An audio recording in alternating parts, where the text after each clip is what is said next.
Hello everyone, आप सभी का स्वागत है भारतीय इनिशिएटिव में। और आज की क्लास में हम लोग पढ़ेंगे भारतीय इतिहास के सभी महाजनपद के बारे में, कुछ फैक्ट्स और कुछ क्वेश्चंस, और फिर महात्मा बुद्ध के बारे में, उनके जीवन से जुड़ी घटनाएं और उस पर आधारित सभी प्रश्नों को, जो कि एग्ज़ाम पॉइंट ऑफ व्यू से काफ़ी ज़्यादा इंपॉर्टेंट है। और इसमें आपको इस लेक्चर का पीडीएफ भी दे दिया जाएगा। और हाँ, स्पेशल निमोनिक्स यूज किए गए हैं ताकि आपकी मेमोरी थोड़ी इन्हांस हो सके। आई होप कि इनिशिएशंस आपको पसंद आएगा। तो चलिए हम लोग शुरू करते हैं आज का क्लास। तो चलिए सबसे पहले हम लोग जानते हैं महाजनपद के बारे में। ठीक है, शुरुआत करते हैं इसी से कि महाजनपद क्या थे। तो देखिए, जो छठी शताब्दी जो पूर्व थी हम लोग की, छठी शताब्दी ईसा पूर्व, वो एक काफ़ी ज़्यादा चेंजिंग पीरियड माना जाता है। ठीक है, ये जो आपका जो टाइम है छठी शताब्दी ईसा पूर्व, वो काफ़ी चेंजिंग पीरियड माना जाता है इंडियन हिस्ट्री में। ठीक है, वहाँ पर से हम लोगों ने क्या देखा कि बहुत सारे जो पुराने बौद्ध ग्रंथ थे और जैन ग्रंथ थे, धर्म ग्रंथ जो थे, आरंभिक ग्रंथ जितने भी थे, सब में क्या है कि 16 राज्यों का मतलब उल्लेख है, यानी कि 16 स्टेट्स के बारे में जानकारी उसमें मिलती है। तो इट्स ऑब्वियस कि जो 16 राज्य हैं, इन सब की अपनी एक राजधानी होगी। ठीक है, तो 16 राज्य मतलब बहुत सारे प्रोविंसेस को मिला के इस तरह से बना था। ठीक है, काफ़ी दूर तक फैली हुई थी, पाकिस्तान की तरफ भी था, इधर जो है हम लोग का बिहार से और नीचे तक था, और उसके बाद यूपी और नेपाल की तरफ भी सारा का सारा गया था। तो ये 16 राज्य थे, इन्हीं को महाजनपद कहा जाता है। ठीक है, ये जो 16 राज्य थे, इन्हीं को महाजनपद कहा जाता है। ठीक है, और सभी के अलग अलग राजा थे, और जो सब जितने भी मतलब युद्ध ये सब होते थे, उन सब में इन सब के बारे में जानकारी दी गई है कि ये इस जनपद का जो है, इस जनपद से लड़ाई हुआ, इतने राजा इसमें राज्य किए, इस तरह से बहुत सारी चीज़ों को मेंशन किया गया है। ठीक है, तो यहाँ पे समझते हैं हम लोग। सबसे पहले पहले हम लोग आते हैं प्रश्न नंबर 1 की ओर। ठीक है, तो प्रश्न 1 जो है वो कहता है कि छठी शताब्दी ईसा पूर्व में 16 महाजनपदों का उदय हुआ। ठीक है, इसमें कितने वर्तमान बिहार के क्षेत्र में स्थित थे? तो इनमें 3 ही थे जो बिहार के क्षेत्र में स्थित थे, अंग, मगध और वज्जी। ठीक है, इनमें देखेंगे हम लोग। ऐसे ये सारा जो क्वेश्चन है वो लिया गया है इम्तियाज अहमद की बुक से। तो यहाँ पे देखिएगा, नीचे लिखा हुआ है कि 16 महाजनपदों के बारे में जानकारी अंगुत्तर निकाय से मिलती है। तो अंगुत्तर निकाय में इसके बारे में सभी महाजनपद के बारे में मेंशन किया हुआ है। अब चलते हैं हम लोग प्रश्न 2 की ओर। तो प्रश्न 2 कहता है कि कौन सा महाजनपद बिहार के क्षेत्र में नहीं था? तो वत्स, वत्स बिहार के क्षेत्र में नहीं था। अब बात करते हैं प्रश्न 3 की। तो प्रश्न 3 में है कि बिहार के किन क्षेत्रों में अंग महाजनपद स्थित था? तो अंग महाजनपद स्थित था हमारा मुजफ्फरपुर और वैशाली के क्षेत्र में। अंग महाजनपद कहाँ स्थित था? तो मुजफ्फरपुर और वैशाली के क्षेत्र में। ठीक है, अब क्वेश्चन ये बनता है कि ठीक है, तो ये अंग की राजधानी कहाँ थी? तो अंग की राजधानी थी चंपा। तो अंग महाजनपद की राजधानी कहाँ थी? तो चंपा थी। तो यहाँ से हम लोग देखेंगे, तो देखिए यहाँ पे बुद्ध के समय जो है, बुद्ध के समय तक चंपा की गणना जो है भारत के 6 महानगरों में की जाती थी। जिस समय भगवान बुद्ध का चल रहा था दौर, उस समय 6 महानगरों में इसकी भी गिनती होती थी। अब चलते हैं प्रश्न 5 की ओर कि बिहार का पटना और गया जिला, तो ये तो बहुत फेमस है, ये किस महाजनपद के अंतर्गत है? तो ये मगध महाजनपद के अंतर में आता है। ठीक है, ये भी बहुत बड़ा, विशाल और सबसे शक्तिशाली एक महाजनपदों में से एक था। ठीक है, अब बात करते हैं प्रश्न संख्या 6 की कि मगध महाजनपद की राजधानी कहाँ थी? तो ये राजधानी थी गिरिव्रज, जिसको हम लोग आज राजगीर के नाम से भी जानते हैं। काफ़ी फेमस प्लेस है, यहाँ पे लोग एज ए टूरिस्ट प्लेस भी इसको विजिट करते हैं। ठीक है, तो राजगीर। अब प्रश्न 7 की ओर आते हैं कि ये जो मगध तथा अंग महाजनपद को कौन सी नदी जो है वो अलग करती थी? मतलब मगध और जो अंग महाजनपद था, इसको कौन सी नदी अलग करती थी? तो इसको अलग करती थी चंपा नदी। देखिए, चंपा नदी इन दोनों को अलग अलग भागों में बांट देती थी। अब है कि बिहार में स्थित कौन सा महाजनपद 8 राज्यों का एक संघ था? तो ये था वज्जी। ये सारे क्वेश्चन इंपॉर्टेंट है, आप इनको अच्छे से समझने की कोशिश करिएगा। अब देखिए प्रश्न 9 की ओर आते हैं। वज्जी संघ में कौन सा राज्य शामिल नहीं था? तो चेदी जो है वो वज्जी संघ में शामिल नहीं था। ये है प्रश्न संख्या 9। ठीक है, अब प्रश्न उठता है कि वज्जी संघ की राजधानी कौन सी थी? तो उसकी राजधानी थी वैशाली। तो वज्जी संघ की राजधानी क्या थी? वैशाली। अब बात करते हैं प्रश्न 11 की ओर। बिहार के भागों में स्थित कौन से महाजनपद में गणतंत्र था, यानी कि वहाँ पर डेमोक्रेसी था? तो गणतंत्र होने का मतलब है कि वहाँ पे लोगों की बात मानी जाती होगी, और इलेक्शन में इन लोगों का भी ज़्यादा रोल होता होगा। तो वो जनपद है वज्जी।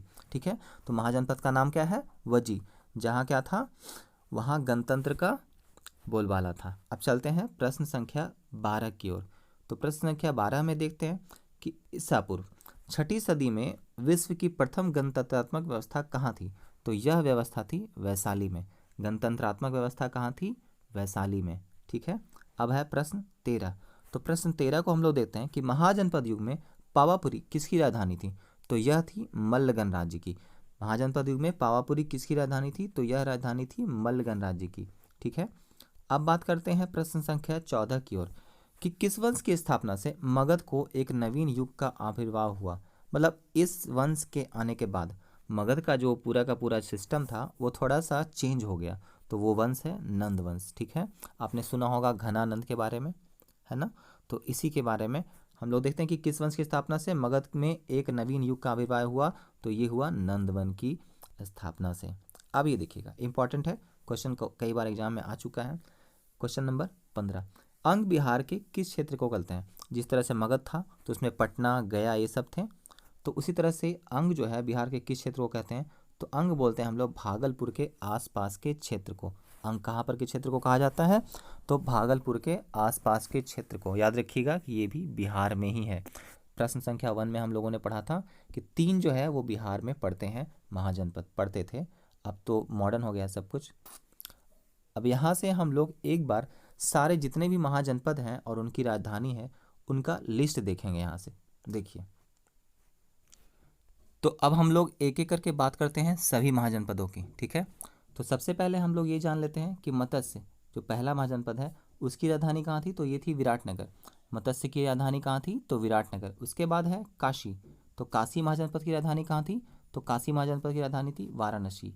अब उसके बाद है कौशल, तो कौशल की राजधानी कहाँ थी? श्रावस्ती। कौशल की राजधानी कहाँ थी? श्रावस्ती। ठीक है, ये भी काफ़ी फेमस रह चुका है।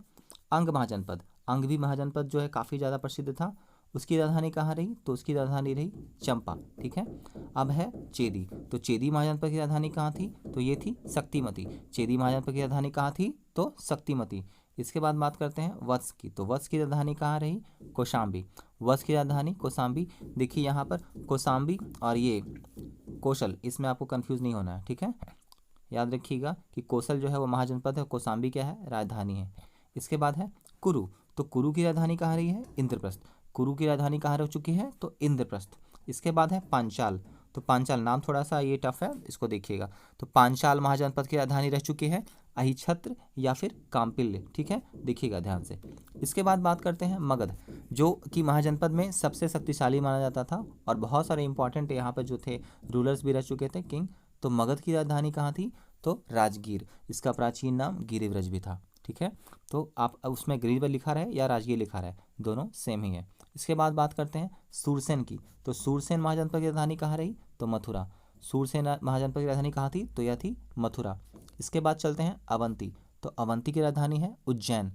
उज्जैन या महिष्मती, उज्जैन या महिष्मती, अवंती महाजनपद की राजधानी। फिर है गांधार, तो गांधार की राजधानी कहाँ रह चुकी है? तो यह तक्षशिला। ठीक है, देखिए विद्याध्ययन केंद्र रह चुका है तक्षशिला। इसके बाद है कंबोज, तो कंबोज क्या है? कंबोज, कंबोज की राजधानी है हाटक या राजपुर।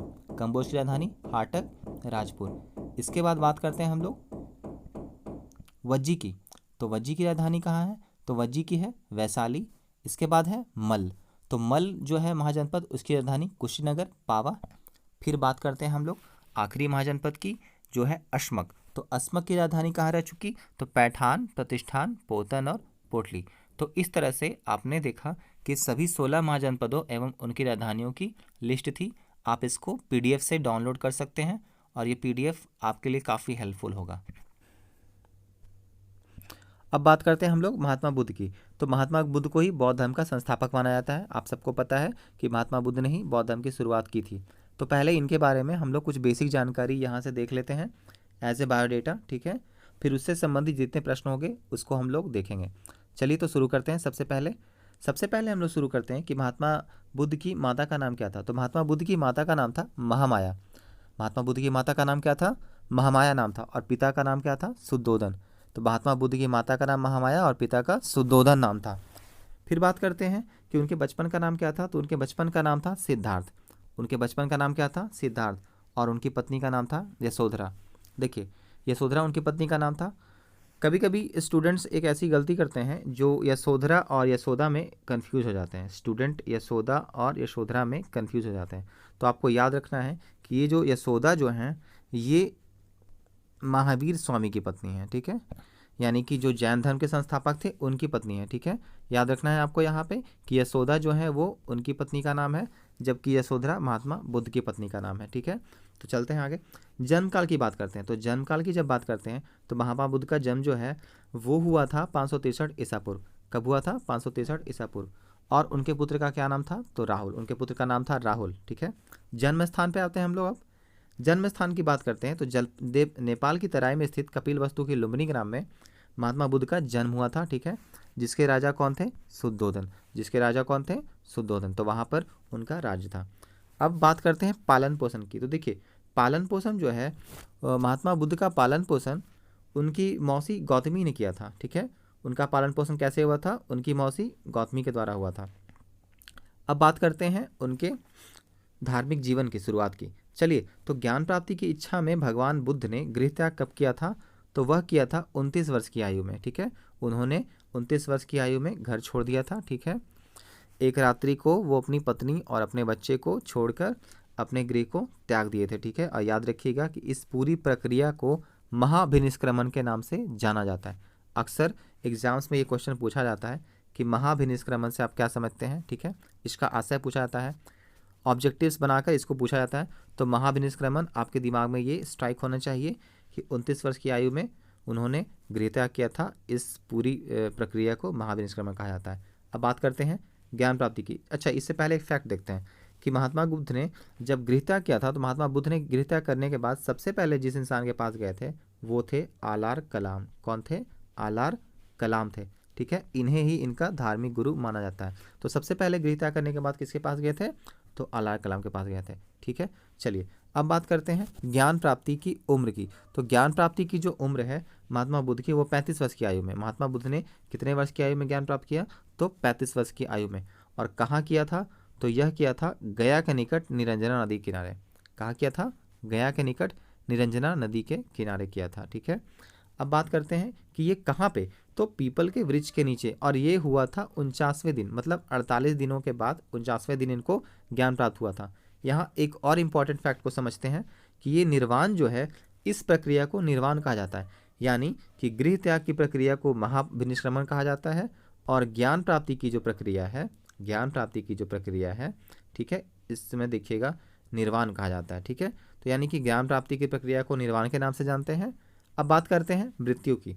तो मृत्यु की जब बात करते हैं तो 483 ईसा पूर्व में उत्तर प्रदेश के कुशीनगर के देवरिया जिले में महात्मा बुद्ध की मृत्यु हो गई थी।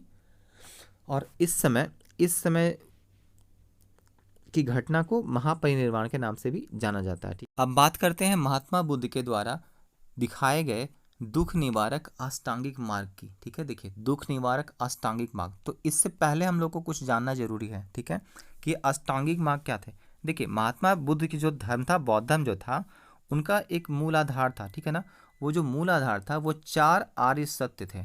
क्या थे? 4 आर्य ट्रुथ, ठीक है ना, आर्यंस ट्रुथ। तो देखिए, ये जो थे 4 आर्य सत्य जो थे, ये उनका जो था बौद्ध धर्म का मूल आधार था, ठीक है। तो देखिए, ऐसे यहाँ पे तो नहीं आ पाएगा, लेकिन फिर भी मैं बता देता हूँ, इसको आप समझिएगा।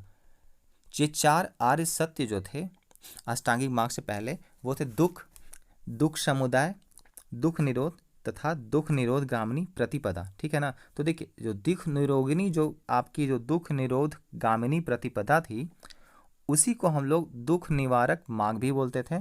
और उसी का नाम है आपका अष्टांगिक मार्ग, ठीक है। उसी का नाम क्या है? तो उसी का नाम है अष्टांगिक मार्ग। देखिएगा, महात्मा बुद्ध ने, यानी कि आपको क्या पता है, यहाँ पर सिंपल आपको यहाँ पर देखने के लिए मिला होगा कि जो 4 आर्य सत्य थे बौद्ध धर्म में, वो 4 आर्य सत्य में पहला था दुख, दूसरा था दुख समुदाय, तीसरा था दुख निरोध। तो इनमें तो उतना उस तरह का फैक्ट नहीं दिख रहा, लेकिन जो चौथा था, जिसको दुख निरोध गामिनी प्रतिपदा भी बोलते हैं, उसी को हम लोग बोलते हैं अष्टांगिक मार्ग, ठीक है। यानी कि महात्मा बुद्ध ने एक अच्छे पीसफुल लाइफ के लिए कुछ की पॉइंट्स दिए थे, उसी को हम लोग बोलते हैं अष्टांगिक मार्ग। तो देखिए, यहाँ पे अष्टांगिक मार्ग का एक एक करके पूरा डिस्क्रिप्शन दिया हुआ है, ताकि आप कम से कम एक बार इसको समझ जरूर लें। हम लोग सिर्फ सुनते होंगे कि अष्टांगिक मार्ग क्या है, आज हम लोग उसको समझ भी लेंगे, ठीक है। तो एक एक करके हम लोग सभी अष्टांगिक मार्ग को देख लेते हैं। चलिए,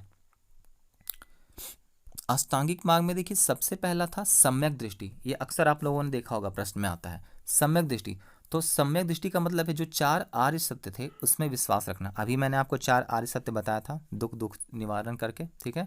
इसके बाद था सम्यक संकल्प। तो सम्यक संकल्प में जो हम लोग देखते हैं, जो ये दूसरा जो था अष्टांगिक मार्ग का दूसरा मार्ग, कि मानसिक और नैतिक विकास की प्रतिज्ञा करना। मतलब हमें समझ लेना है कि जो हमारी वैल्यू जो है, मोरल डेवलपमेंट जो हम लोग का है और मेंटल डेवलपमेंट दोनों हम लोग का होना चाहिए। उसके लिए हम लोग को रिजोल्यूशन लेना होगा। ये महात्मा बुद्ध ने इंडिकेट किया था अपने दूसरे अष्टांगिक मार्ग में, ठीक है। फिर तीसरा है सम्यक वाक। देखिए सम्यक वाक करने का मतलब क्या है, प्योर लैंग्वेज। आपकी जो वाणी है उसमें आप हानिकारक बातें नहीं बोलिए, और ना ही, कम से कम कोशिश कीजिए झूठ बोलने का, और ना ही कुछ ऐसा बोलिए जिससे किसी को तकलीफ हो, ठीक है। फिर बात करते हैं सम्यक कर्म की। तो ऑब्वियस है कि ये दिख रहा है कि ये आपके एक्शन से रिलेटेड है। तो सम्यक कर्म कहने का मतलब है कि कोई भी हार्मफुल वर्क आप परफॉर्म नहीं कीजिएगा, हानिकारक कर्म आपको नहीं करना है जो आपको फ्यूचर में पछताने का कारण बन जाए, ठीक है। अब है पांचवा। तो पांचवा मार्ग क्या बोलता है, सम्यक जीविका। देखिए सम्यक जीविका, तो सम्यक जीविका का मतलब होता है कि कोई भी स्पष्टता, सॉरी यहाँ पे थोड़ा सा मिस्टेक हो गया, कोई भी स्पष्टता या अस्पष्टता हानिकारक व्यापार ना करना। दैट्स मीन कि इलीगल ट्रेड, आप देखिए ऐसा कुछ आप करके खुश नहीं रह पाएगा तो फिर वैसा चीज़ करने से क्या फ़ायदा। तो सम्यक जीविका वो बोलते हैं, इसमें यही उपदेश दिया गया है अष्टांगिक मार्ग के पांचवें भाग में। ये दिखाया गया है कि आप चाहे वो आप साफ तौर पे कर रहे हो या फिर आप छिपे तौर पे कर रहे हो, लेकिन आपको ऐसा कोई ट्रेड नहीं करना है जो बाद में आपके लिए दुख का कारण बने। और ऐसे भी यही व्यू था उनका। फिर बात करते हैं सम्यक प्रयास। देखिए एफर्ट की बात हो रही है। देखिए इसमें बहुत अच्छा पॉइंट है कि अपने आप सुधरने की कोशिश करना। मतलब आपको कोई इंडिकेट नहीं करेगा, आपके अंदर एक ऐसी विल पावर होनी चाहिए कि आप खुद से सुधरने की कोशिश कीजिएगा। तो इसको हम लोग बोलते हैं सम्यक प्रयास, ठीक है। महात्मा बुद्ध ने अपने छठे अष्टांगिक मार्ग में यही दिखाया था। अब है सातवां। तो देखिए सम्यक स्मृति, नहीं ठीक से दिख रहा होगा, चलिए देखते हैं। तो सातवां है सम्यक स्मृति। तो सम्यक स्मृति में क्या आ जाता है कि स्पष्ट ज्ञान से देखने की मानसिक योग्यता पाने की कोशिश करना। मतलब कोई भी चीज़ हम लोग देख रहे हैं और हम एब्जॉर्ब नहीं कर पा रहे हैं कि उसमें एक्चुअली क्या दिखाया जा रहा है। तो देखिए अब ऐसा कब पॉसिबल है कि जब आप किसी भी चीज़ को डिटरमाइन होकर देखिएगा तो स्पष्ट ज्ञान से देखने की एक मानसिक योग्यता इंसान में धीरे धीरे विकसित होती है। तो यहाँ पर इस बात की तरफ जोर देने के लिए महात्मा बुद्ध ने ये सम्यक स्मृति को मेंशन किया है इसमें। अब है सम्यक समाधि। तो सम्यक समाधि कहने का मतलब आपने देख ही लिया कि समाधि मतलब क्या होता है कि निर्वाण पाना और स्वयं का गायब होना। मतलब जितना भी आपने पूरा का पूरा यहाँ पर रोल प्ले किया है, अब उससे आपको लीव ले लेना है, छुट्टी हो जाना है, ठीक है। तो सम्यक समाधि का मतलब है निर्वाण पाना, और निर्वाण का मतलब होता है मोक्ष, जीवन मरण उससे मुक्ति, और स्वयं का गायब हो जाना। तो इस तरह से अष्टांगिक मार्ग पूरा का पूरा यहाँ पे पूरा होता है। और आई होप कि ये तो आपको समझ में आया ही होगा कि महात्मा बुद्ध ने अपने अष्टांगिक मार्ग में किन किन बातों को और कितने ही गहरे तौर पर समझाया है। अब बात करते हैं कि अष्टांगिक मार्ग को कहा क्या गया। देखिए अष्टांगिक मार्ग को थोड़ा सा ना एक स्पेशल नेम दिया गया था। तो अष्टांगिक मार्ग को कहा गया था भिक्षुओं का कल्याण मित्र। ये प्रश्न एक मैंने बनाया है इसको कि अष्टांगिक मार्ग को क्या कहा गया है, तो भिक्षुओं का कल्याण मित्र कहा गया है। इसके बाद है प्रश्न संख्या 2, महात्मा बुद्ध के सर्वप्रथम 2 अनुयायी कौन थे। तो महात्मा बुद्ध के सर्वप्रथम 2 अनुयायी यानी कि फॉलोअर कौन कौन थे, तो तपस और मलिक। तपस और मलिक जो थे महात्मा बुद्ध के 2 सर्वप्रथम अनुयायी थे। याद रखिएगा कि फर्स्ट ऑफ ऑल जिन्होंने महात्मा बुद्ध को फॉलो किया था वो थे तपस और मलिक। कौन थे, तपस और मलिक। अब है प्रश्न 3 कि बुद्ध ने अपने सबसे ज़्यादा उपदेश कहाँ दिए थे। देखिए काफ़ी फेमस ये क्वेश्चन है, काफ़ी ज़्यादा फ्रिक्वेंटली पूछा गया है एग्जाम में कि महात्मा बुद्ध ने अपने सबसे ज़्यादा उपदेश दिए थे। तो कौशल देश की राजधानी श्रावस्ती में। कहाँ दिए थे, कौशल देश की राजधानी श्रावस्ती में दिए थे। अब है कि फोर्थ, बुद्ध के अनुयायी शासक कौन कौन से थे। देखिए बहुत सारे ऐसे भी तो मतलब किंग थे जो भगवान बुद्ध को फॉलो करते थे। तो उन्हीं में है बिंबिसार, प्रसेनजीत, उदयन और अशोक। ये 4 जो राजा थे वो मुख्यतः महात्मा बुद्ध को फॉलो करते थे, उनकी बात मानते थे, उनके बातों की चर्चा करते थे और उनके रूल्स को फॉलो करने की कोशिश करते थे, और प्रजा में भी बोलते थे कि ऐसा होना चाहिए। तो अब चलते हैं प्रश्न 5 की ओर कि बौद्ध संघ की स्थापना कहाँ हुई, तो ये हुई थी सारनाथ में। बौद्ध संघ की स्थापना कहाँ हुई, तो ये हुई सारनाथ में। इसके बाद है कि निर्वाण का क्या अर्थ होता है, अभी हम लोगों ने पढ़ा। तो निर्वाण का अर्थ होता है दीपक का बुझ जाना। देखिए, निर्वाण का अर्थ होता है दीपक का बुझ जाना, यानी सिंपल है कि जीवन मरण के चक्र से मुक्ति पा जाना। तो निर्वाण का अर्थ क्या होता है, मुक्ति पा जाना। यहाँ पे लिखा हुआ है दीपक का बुझना, ये इसको इसके ही थ्रू सेंस में रेफर किया गया है, ठीक है। अब एक है प्रश्न 7, तो देखते हैं बौद्ध धर्म मूलतः कैसा था।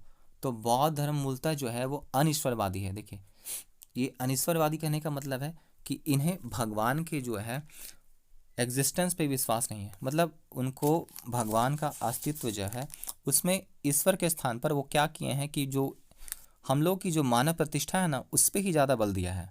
भगवान का क्या अस्तित्व है ये तो किसी ने देखा नहीं है, मगर इंसान का जो अस्तित्व है वो उससे ऊपर है, ऐसा भगवान बुद्ध ने अनिश्वरवाद में बताया है, ठीक है। तो यह बौद्ध धर्म मूलतः अनिश्वरवादी है और वास्तव में ईश्वर के स्थान पर मानव प्रतिष्ठा को ही जोड़ देता है। तो यहाँ पर ये बौद्ध धर्म मूलतः कैसा था, अनिश्वरवादी। अब है कि बौद्ध संघ में प्रविष्ट होने की प्रक्रिया को क्या आता था। प्रश्न 8 जो है, बौद्ध संघ में प्रविष्ट होने की प्रक्रिया को क्या कहा जाता था, तो कहा जाता था उपसंपदा। क्या कहा जाता था, उपसंपदा। मतलब किसी को अगर उस कम्युनिटी में जाना है तो ये पूरी प्रक्रिया उपसंपदा कहलाती थी, ठीक है। अब है प्रश्न संख्या 9। देखिए, बौद्ध लोगों का सबसे प्रमुख त्यौहार कौन सा था। तो बौद्ध लोगों का सबसे प्रमुख त्यौहार था बैसाख की पूर्णिमा, यानी बुद्ध पूर्णिमा। तो बैसाख की पूर्णिमा, बुद्ध पूर्णिमा।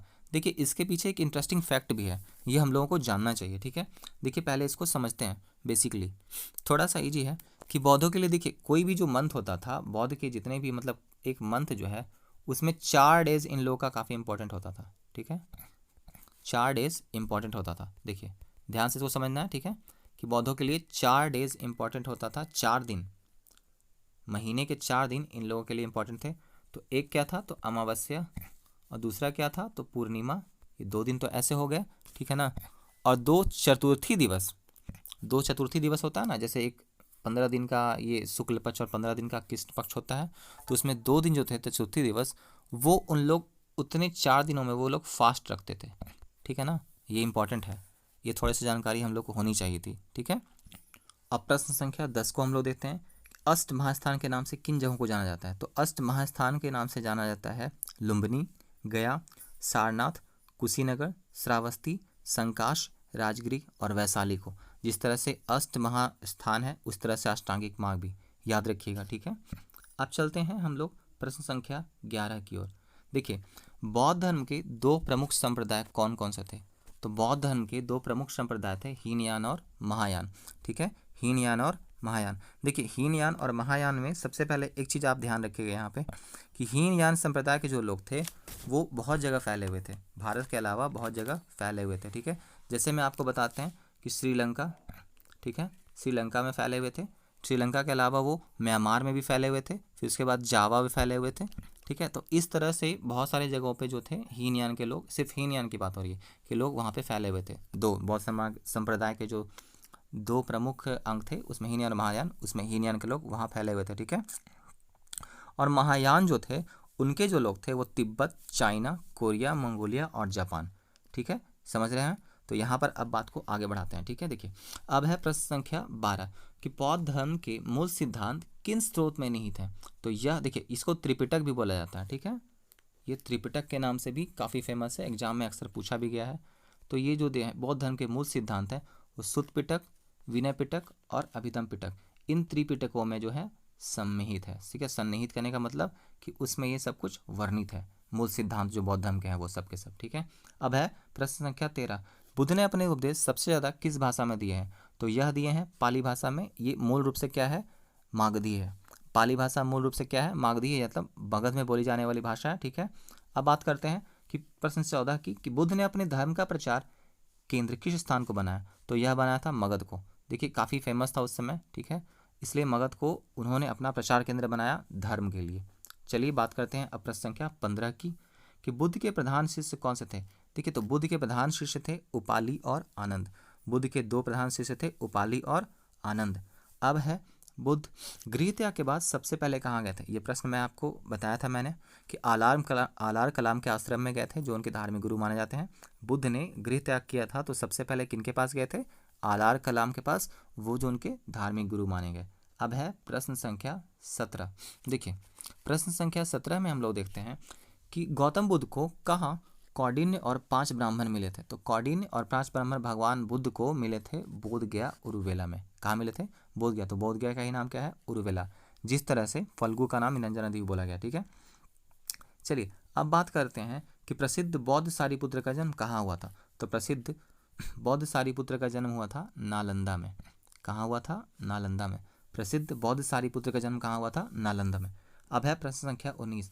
महाबोधि मंदिर कहाँ बनवाया गया? तो महाबोधि मंदिर बनवाया गया था बोध गया। बोध गया कहाँ? जहाँ भगवान बुद्ध को ज्ञान प्राप्त हुआ था, पीपल के नीचे, पीपल के वृक्ष के नीचे। तो वहीं पर बोध गया मंदिर में महाबोधि मंदिर का निर्माण करवाया गया था। अब बात करते हैं प्रश्न 20 की। बुद्ध ने पाटलिपुत्र के विनाश की क्या भविष्यवाणी की थी? ये इंपॉर्टेंट है, अभी तक किसी क्वेश्चन में देखने के लिए तो मिला नहीं है, लेकिन भगवान का ये बोला हुआ वर्ड है कि पाटलिपुत्र का विनाश जो है या तो बाढ़, या तो अग्नि, या फिर कलह से होगा। अब महात्मा बुद्ध के जीवन से संबंधित कुछ प्रतीक के बारे में हम लोग बात करते हैं। महात्मा बुद्ध के जीवन से संबंधित इंपॉर्टेंट बहुत सारे प्रतीक हैं, लेकिन 5 कम से कम उनमें बहुत ज़्यादा मायने रखते हैं और अक्सर एग्जाम में ही पूछा जाता है। तो सबसे पहले देखिए उनके जन्म का जो है वो जन्म की जो निशानी है, जिसको हम लोग बोलते हैं कि बर्थ सिंबल, तो आप बोल सकते हैं कमल और सांड। कमल और सांड जो है वो भगवान बुद्ध के जन्म का प्रतीक है। इसके बाद है मृत्यु, तो मृत्यु के लिए स्तूप, स्तूप को भगवान बुद्ध के मृत्यु का प्रतीक माना गया है। अब बात करते हैं निर्वाण की, तो निर्वाण के लिए पदचिन्ह बोला गया है। निर्वाण के लिए कौन सा प्रतीक है? तो पदचिन्ह। और ज्ञान प्राप्ति, ज्ञान प्राप्ति के लिए महाबोधि वृक्ष या पीपल का वृक्ष, देखिए वहाँ पर। अब है गृह त्याग, तो गृह त्याग के लिए घोड़ा को माना गया है। तो भगवान बुद्ध के जीवन से संबंधित ये 5 जो थे इम्पॉर्टेंट सिम्बल्स थे। ठीक है, ये अक्सर एग्जाम में पूछा जाता है।